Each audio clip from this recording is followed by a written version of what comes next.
Et si l'homme le plus calme du journal télévisé français cachait, derrière son regard maîtrisé, une vie sentimentale bien plus fracturée qu'on ne l'imaginait? Après plus de 20 ans de mariage, une séparation longtemps restée discrète, une romance très commentée avec une femme de 24 ans, sa cadette, Harry Roselmack est aujourd'hui au cœur d'une nouvelle interrogation. Jennifer Galap serait-elle enfin la femme qui lui a rendu la paix, la fissure que personne ne voyait venir? Ce qui trouble le plus dans cette histoire, ce n'est peut-être pas la nouvelle relation de Harry Roselmack avec Jennifer Galap, mais le silence qui a précédé tout le reste. Pendant des années, aux yeux du public, Harry incarnait cette image rare, un homme calme, précis, presque impénétrable, capable de présenter l'actualité la plus lourde sans montrer de failles. Et pourtant, derrière cette façade de maîtrise, une rupture semblait déjà s'écrire loin des caméras. Avant Jennifer, avant Jade Chantel, avant les commentaires sur les réseaux sociaux, il y avait Chrislène, son épouse de longue date. Selon les informations largement rapportées, Harry Roselmack et Chrislène se seraient mariés en 2001, construisant ensemble une famille de 3 enfants, Omaya, Yanaël et le roi. Pendant plus de 20 ans, ce couple a rarement cherché la lumière. Pas de mise en scène permanente, pas de confidence à répétition, pas de stratégie médiatique autour de leur vie privée. Justement, cette retenue a longtemps nourri l'idée d'un foyer solide, presque protégé du tumulte. Mais les apparences, dans la vie des personnalités publiques, ne disent jamais tout.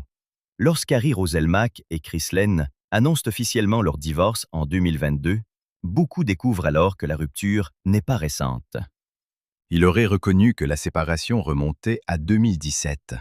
5 années de distance, pendant lesquelles le public continuait de voir à l'écran un homme posé, sans imaginer que, dans l'intimité, un chapitre immense de sa vie était déjà terminé. 2 lectures se posent alors. D'un côté, certains admirateurs y voient une preuve d'élégance. Harry aurait choisi de protéger ses enfants, son ex-épouse et son métier, en refusant de transformer une séparation familiale en feuilleton médiatique. De l'autre, certains observateurs se demandent si ce silence prolongé n'a pas aussi entretenu une illusion, celle d'un équilibre que le couple ne vivait déjà plus. Mais il serait injuste de réduire cette histoire à une dissimulation. Un divorce après 20 ans de mariage n'est jamais seulement une date dans un communiqué. C'est une architecture entière qui s'effondre. Des habitudes, des souvenirs, une parentalité partagée, des projets imaginés à deux, puis soudain, la nécessité de redéfinir chaque place. Harry Roselmack aurait d'ailleurs qualifié ce divorce d'échec, un mot fort, presque brutal, surtout dans une époque où l'on préfère parler de renaissance ou de nouveau départ. Ce mot révèle peut-être quelque chose de très profond chez lui, l'idée qu'un engagement n'est pas interchangeable, qu'une famille ne se défait pas sans laisser de traces, et qu'un homme, même célèbre, peut ressentir la séparation comme une blessure intime. Ce qui frappe, c'est la manière dont les 2 ex-époux semblent avoir tenté de préserver une forme de respect. Les rumeurs peuvent grossir, les commentaires peuvent chercher un coupable, mais rien ne permet de dire que cette rupture se soit construite dans la haine publique. Au contraire, l'image qui se dessine est celle d'une séparation douloureuse mais contenue, avec les enfants au centre. Et c'est peut-être là que commence la vraie transformation de Harry Roselmack. Non pas dans le fait de divorcer, mais dans sa manière de rester père, digne, debout, alors que l'un des piliers de sa vie venait de céder. L'amour qui a rallumé les projecteurs et les soupçons. Puis survient l'épisode qui a le plus bousculé l'image publique de Harry Roselmack.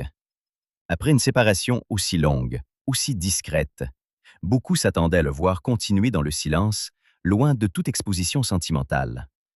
Mais à partir de septembre 2022, son nom se retrouve associé à celui de Jade Chantel, une chanteuse et mannequin de 24 ans, sa cadette.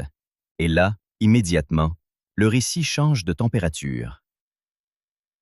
Ce n'est plus seulement l'histoire d'un journaliste respecté après une longue union, cela devient, aux yeux d'une partie du public, le récit d'un homme mûr qui tente de réinventer sa vie amoureuse avec une femme beaucoup plus jeune.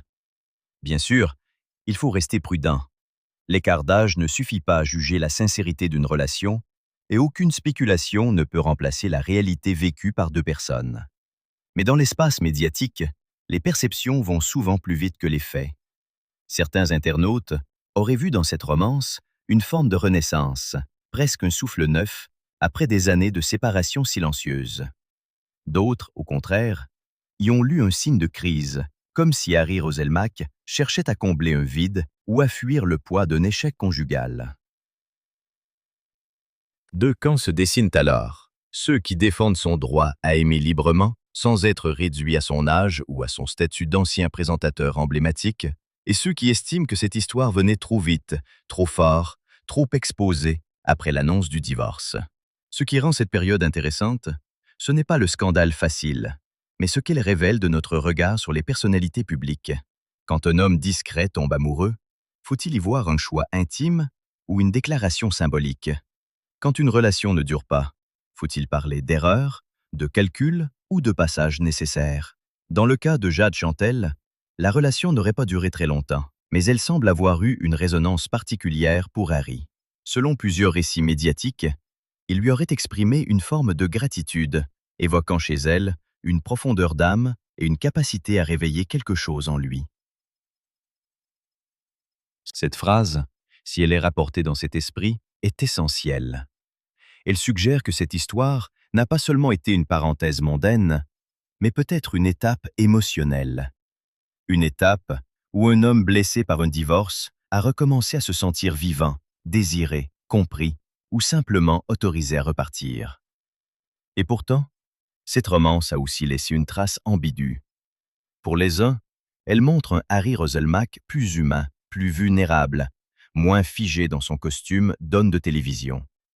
Pour les autres, elle ouvre une question plus dérangeante. Après une rupture aussi profonde, savait-il vraiment ce qu'il cherchait?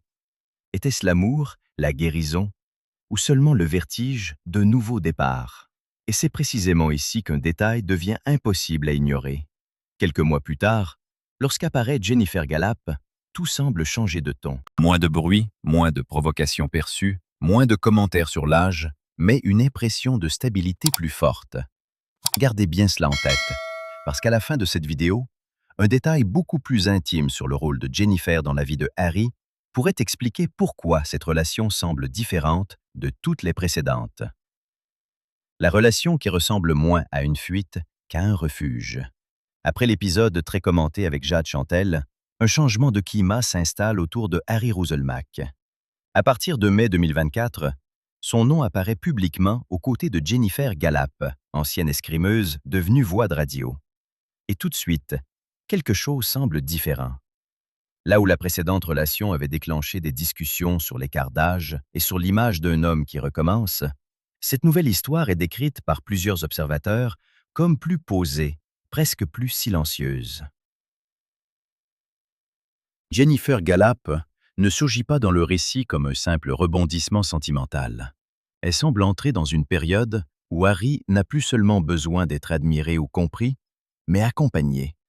Les fans, eux, se divisent encore. Une première lecture affirme que Harry Roselmack aurait enfin trouvé une forme d'équilibre, une relation qui ne cherche pas à provoquer le public, ni à réparer trop vite les blessures du passé. Une deuxième lecture, plus méfiante, estime qu'après un divorce, puis une romance médiatisée, il est difficile de savoir si cette paix affichée est durable. Pourtant, un élément rend Jennifer particulière. Elle appartient elle aussi à l'univers médiatique.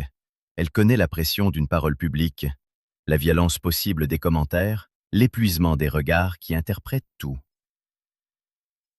Avec Jennifer, Harry ne semble pas seulement partager des sentiments. Il partagerait aussi un langage professionnel, une manière de comprendre les contraintes, les silences, les horaires, les moments où l'on doit sourire alors que la vie privée tremble. Selon ce qui est rapporté, Jennifer aurait décrit leur histoire comme une relation infiniment paisible. Cette formule est forte, parce qu'elle ne parle ni de passion brûlante, ni de conquête, ni de revanche sur le passé. Elle parle de paix. Et après un mariage long, un divorce vécu comme un échec, puis une histoire qui a attiré beaucoup de commentaires, ce mot prend une valeur presque intime. La paix n'est peut-être pas un luxe romantique, c'est une nécessité. car sa vie publique a toujours reposé sur le contrôle. Contrôler le ton, l'image, la précision des mots, la distance entre l'homme et le journaliste. Dans ce contexte, une relation amoureuse peut devenir soit une nouvelle pression, soit un lieu où l'on dépose enfin l'armure. Les partisans de Jennifer voient justement en elle cette présence capable d'apaiser sans effacer, d'aimer sans envahir, d'exister à ses côtés sans transformer leur couple en spectacle permanent. Les plus sceptiques, eux, rappellent que les images de bonheur ne prouvent jamais tout et que les familles recomposées demandent du temps, de la patience, parfois des compromis invisibles. Mais cette prudence ne retire rien au symbole. Harry Roselmack, longtemps perçu comme un homme presque intouchable, laisse apparaître une facette plus tendre, plus domestique, plus vulnérable. Et c'est là que le récit prend une profondeur inattendue. Jennifer Gallap n'arrive pas seulement après Chris Lane et après Jade, elle arrive après des années de silence, après une rupture assumée, après le besoin d'être regardée autrement. Peut-être que le vrai sujet n'est donc pas de savoir si Harry a retrouvé l'amour, mais de comprendre pourquoi ce nouvel amour donne l'impression qu'il a cessé de courir. Le vrai test derrière les sourires. Dans les histoires de célébrités, on parle souvent du couple, de la romance, de la différence d'âge, des apparitions publiques, et on oublie parfois l'élément le plus délicat, les enfants. Or, dans le cas de Harry Roselmack et Jennifer Gallap, c'est peut-être là que se joue la partie la plus sensible. Harry n'arrive pas dans cette nouvelle relation comme un homme sans passé. Il est père de 3 enfants, Omaya, Yanaël et Lewa, nés de son mariage avec Trislane. Jennifer, de son côté, est également mère d'une petite fille, âgée d'environ 5 ans selon les informations rapportées. Ensemble, ils formeraient aujourd'hui une famille recomposée de 4 enfants. Sur le papier, la formule paraît belle, presque simple. Mais dans la réalité, une famille recomposée n'est jamais seulement une addition de prénoms autour d'une table. C'est un territoire fragile, où chacun doit trouver sa place sans effacer l'autre, où les adultes doivent aimer sans brusquer, où les enfants doivent accepter un nouvel équilibre qu'ils n'ont pas toujours choisi. Ils seraient doux avec elle, bienveillants, attentifs. Certains y voient la preuve que cette relation repose sur une base plus profonde qu'un simple élan amoureux. Car lorsque les enfants accueillent avec tendresse le nouvel univers d'un parent, cela change tout. Une première opinion considère donc que Jennifer Gallap n'est pas seulement la compagne de Harry, mais une figure qui s'inscrit dans une dynamique familiale apaisée. Selon cette lecture, le couple aurait réussi ce que beaucoup de familles après divorce peinent à construire. Un climat où les anciens liens ne sont pas niés, mais où un nouveau foyer peut naître malgré les cicatrices. Une deuxième opinion reste plus prudente. Elle rappelle que les familles recomposées montrées en public sont souvent observées par fragments. On ne peut pas conclure que tout est simple, ni que l'harmonie visible suffit à raconter le quotidien. Et cette prudence est nécessaire, parce que le respect des enfants impose de ne jamais transformer leur vie privée en preuve médiatique. Mais l'émotion vient justement de cette retenue. Harry Roselmack, après avoir reconnu la douleur de son divorce, semble avoir compris qu'aimer de nouveau ne signifiait pas repartir de zéro. Il ne s'agit pas d'effacer Chris Lane, ni de faire comme si 20 ans de mariage n'avaient jamais existé. Il s'agit de construire une autre forme de continuité, plus complexe, plus adulte. Dans ce tableau, Jennifer n'est pas présentée comme une remplaçante, mais comme une présence nouvelle. Cette nuance est essentielle. L'un des grands pièges après une séparation, surtout lorsqu'il y a des enfants, est de confondre le besoin d'être heureux avec le droit de tout recommencer brutalement.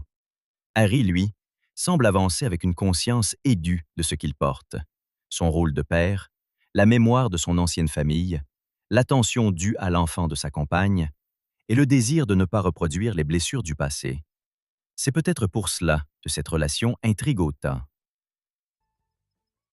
Elle n'a pas seulement la couleur de l'amour, elle a le poids de la responsabilité. Et derrière les sourires, une question demeure. Quand 2 adultes blessés reconstruisent une maison commune, est-ce l'amour qui tient les murs ou la patience silencieuse de toute une famille? La perte la peur de mourir et le rôle inattendu de Harry auprès de Jennifer. Derrière l'image d'un couple apaisé, il y aurait aussi une épreuve sombre, presque invisible pour ceux qui ne regardent que les photos et les sourires. Lorsque la mère de Jennifer Galap disparaît, selon les éléments rapportés autour de leur histoire, Harry Roselmack ne serait pas simplement resté à ses côtés comme un compagnon amoureux, il serait devenu un appui, une présence solide dans un moment où Jennifer devait réapprendre à avancer sans la femme qu'il avait portée. Et c'est ici que leur relation prend une autre dimension. Les histoires d'amour naissent parfois dans la lumière, mais elles se vérifient souvent dans les couloirs du deuil, quand il n'y a plus rien à prouver, plus de caméras à séduire, plus de phrases élégantes à prononcer. Une première lecture, très touchée par ce chapitre, estime que Harry aurait montré là son vrai visage. Non pas celui d'un homme qui cherche une nouvelle compagne pour tourner la page de son divorce, mais celui d'un partenaire capable de rester quand tout devient lourd. Une autre lecture reste plus prudente, rappelant qu'on ne peut jamais mesurer de l'extérieur la profondeur d'un soutien intime. Pourtant, un détail revient comme une ligne de force. Jennifer aurait vu en lui une sorte de guide dans cette période de perte. Le mot est puissant, parce qu'il ne désigne pas seulement l'amoureux, mais celui qui aide à traverser. Et cette idée résonne avec les propres fragilités de Harry Roselmack. Car derrière son calme de présentateur, il aurait lui-même reconnu vivre avec une peur tenace de la mort. Cette confession surprend, presque déstabilise. On imagine souvent les figures de télévision comme des personnes entraînées à contenir l'émotion, à parler du drame des autres sans laisser apparaître leur propre vertige. Mais Harry, lui, laisse entendre une vérité plus humaine. Même ceux qui maîtrisent leur voix peuvent être hantés par la finitude. Cette peur de mourir ne serait pas un simple aveu spectaculaire. Elle expliquerait peut-être une partie de son rapport au temps, à la famille, à l'amour.